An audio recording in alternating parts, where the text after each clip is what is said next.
네, 동아일보 토요일자 주말판이요. 아주 좀 특별한 인터뷰를 실었습니다. 억만장자의 아들을 키워낸 그런 엄마의 얘기인데요. 이유정 기자, 네. 어떤 사람인가요? 네, 이분은 우리가 굉장히 요즘에 신기하게 보는 네. 일론 머스크의 어머니입니다. 네. 근데 이 어머니도 범상치 않는 분입니다. 예. 내가 68살인데 예. 현역 모델로 활동을 하고 있습니다. 아, 그렇군요.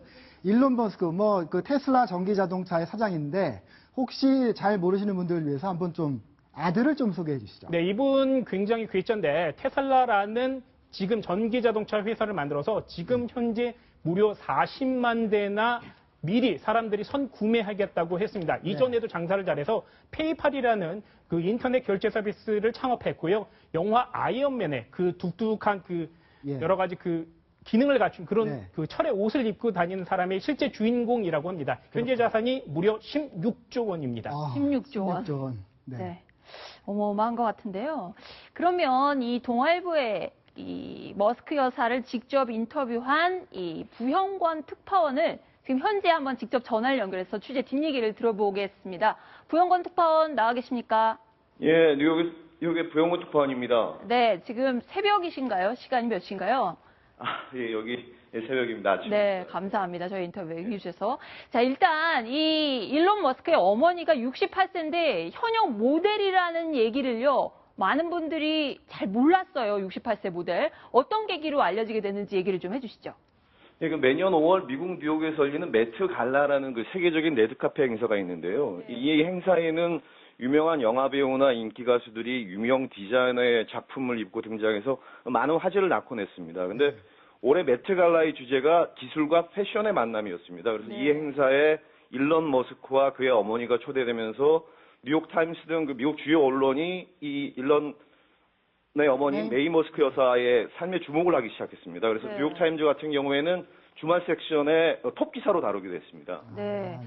이 메이 머스크 여사 같은 경우에는 싱글맘면서 동시에 이 워킹맘으로 쭉 세 자녀를, 그것도 조금 전에 봤던 그 테슬라 회사 사장까지 지낸 16조의 거부를 만들어냈는데, 자, 인터뷰, 직접 만나가지고 인터뷰를 해보시니까 가장 인상적이었던 대목이 어떤 대목이었습니까?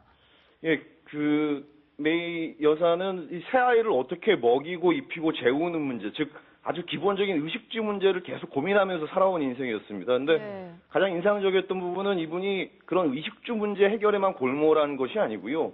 끊임없이 자기 공부를 하셨더라고요. 그래서 네. 모델을 하면서 자연스럽게 건강이나 몸매 관리에 관심을 갖게 됐고, 그래서 영양학, 식이요법 같은 그런 전문적인 분야를 공부해서 석사학위가 2개나 됐습니다. 그래서 한때는 직업이 무려 5개나 됐던 적이 있었다고 그럽니다. 네. 저희 부특파원하고 인터뷰를 하다가 정말 남부러울 게 없어 보이는 분인데 눈물을 갑자기 흘렸다고 합니다. 어떤 대목에서 그런 눈물을 흘렸나요? 이게 저희 기자들이 누굴 인터뷰할 때는 사전에 그 사람에 대해서 공부를 많이 해야 되는데요. 네. 이번에 예전 인터뷰를 쭉 보는 와중에 이런 멘트가 있었습니다. 그러니까 쏟아진 우유 때문에 울지 말라는 격언이 있지만 그건 나한테 맞지 않는 것이다. 왜냐하면 나는 아이들이 우유를 쏟을 때마다 그 쏟아진 우유 앞에서 눈물을 흘리곤 했는데 그 이유는 내가 다시 그 우유를 살 돈이 없었기 때문이다라는 대목이 있었습니다. 그래서 그 부분이 너무 인상적이어서 그분한테 내 앞에 앉아있는 당신은 너무 우아하고 이른바 상류천처럼 보이는데 네. 쏟아지는 우유 앞에서 울고 있는 당신의 모습이 전혀 상상이 되질 않는다라고 질문을 던졌더니 잠시 생각에 잠기더니 감정이 북받쳐서 그런지 눈물을 흘리기 시작하시더라고요. 그래서 제가 그 모습을 보면서 누구나 인생을 살면서 정말 힘든 시기가 있고 이 억만장자 아들을 둔 엄마도 예외는 아니구나 하는 생각이 들었습니다. 그래서 저도 덩달아 약간 눈시울이 붉어졌고 그래서 인터뷰가 잠시 중단됐었습니다. 네. 사실 저도 일하는 엄마긴 한데 어쨌든 이렇게 자녀를 훌륭하게 키우기가 정말 힘들거든요. 어떤 교육 철학이나 원칙 같은 게 있다고 뭔가 팁을 주던가요? 저 역시 가장 궁금한 부분이었는데요. 근데 네. 기대했던 것만큼 특별한 철학이나 원칙이 있지는 않았습니다. 메이 여사는 아이들이 착하게 잘 자라주면 된다라고 생각해서 특별히 아이들한테 무엇을 요구하거나 그러지 않았다고 그럽니다. 자기가 또 너무 바빴기 때문에 그럴 겨를도 없었고요. 네. 근데 다만 한 가지 아주 기본적인 예의를 갖추는 것에 대해서는 굉장히 엄격하게 아이들한테 요구를 했다고 말했습니다. 그러니까 네. 어른들한테 인사를 잘하고 밥을 먹을 때는 바른 자세로 앉아서 먹고 자신이 먹었던 접시는 싱크대에 갖다 놓고 하는 아주 사소한 것 같지만 기본적인 예의를 철저히 지키겠다는 겁니다. 그래서 이 메이 여사는 손자 손녀가 무려 10명이나 되는데요. 그들에 대해서도 이 기본적인 예의에 대해서는 늘 잔소리를 했다고 합니다. 그리고 제가 가장 인상적이었던 건 이 메이 여사의 어떤 도전 정신과 탐험 정신이었습니다. 그러니까 메이 여사는 자기를 소개할 때 어떻게 소개를 하냐면은 저는 68세지만 제 여권과 여행 가방은 언제 어디든 떠날 준비가 되어 있습니다라고 할 정도로 굉장히 그 도전 정신, 탐험 정신이 굉장히 강한 분이셨는데 그래서 한국이나 중국 같은 아시아 시장에도 모델로 활동하고 싶다는 얘기를 저한테 했었습니다. 그래서 그런 정신들이 아마 아들한테 전달이 돼서 아들이 그렇게 미래형 CEO로 지금 성장하고 있지 않나 그런 생각이 들었습니다. 네. 제가 그 부영건 특파원의 기사를 데스킹을 봐서 신문을 만들었습니다. 그런데요, 저는 한 가지 좀 가슴에 와닿는 부분이 이런 어머니는요, 보통 인터뷰를 하면 아들 자랑을 하게 마련입니다. 우리 아들이 이렇게 훌륭하고 한데, 메이 여사는 아들 자랑을 하기를 그렇게 좀 꺼렸다는 거죠? 왜 그랬을까요? 부특파원. 아, 예.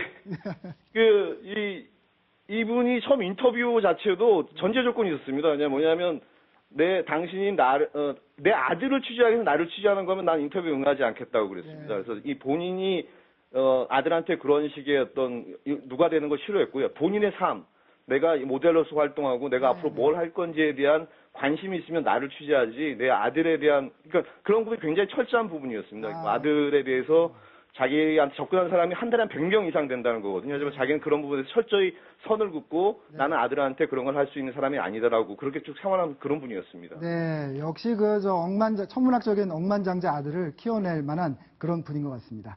그러면 여기서 부특파원 인사드리고요. 다음 소식 순위 알아보겠습니다.